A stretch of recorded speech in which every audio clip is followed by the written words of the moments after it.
All right. Well, as you can tell, the old Miller cleaned up pretty good.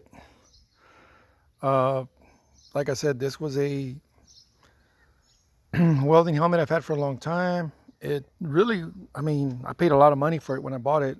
Uh, and it held up. I mean, it gave me years of service. You know, it's not perfect. It's got some chips. It's got some scratching. But as far as what I bought it for, it always worked good. The battery life was pretty good, in my opinion.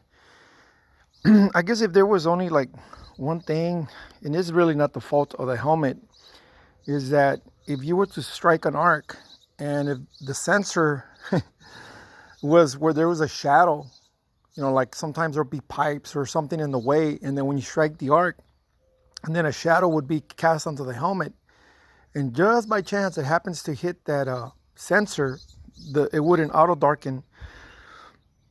And so I got into the habit that I would always look at one of the corners or in the opposite direction, and then once I saw the auto darkening come on, I'd go ahead and focus. And then again, as you're welding, as you were laying down the beads, depending on how you were working, if you were restricted, and like I said, if something cast a shadow and it hit that sensor, the auto darkening would turn off.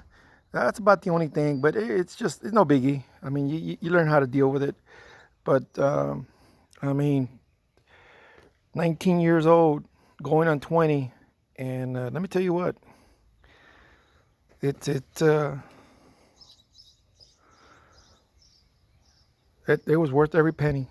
I mean, I know you guys, you buy welding helmets, and you can go buy some $59 welding helmets, $79 welding helmets, and of course I know that the economics of the situation has changed, and I know a lot of welding helmets have gotten cheaper.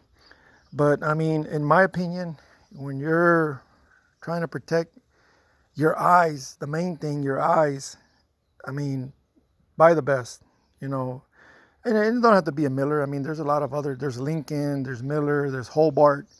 There's a lot of good brands out there. And I mean, even at Harbor Freight, if don't buy the cheapest welding helmet, buy the better helmet, because I mean, come on, you're talking about your eyes, you're talking about your vision.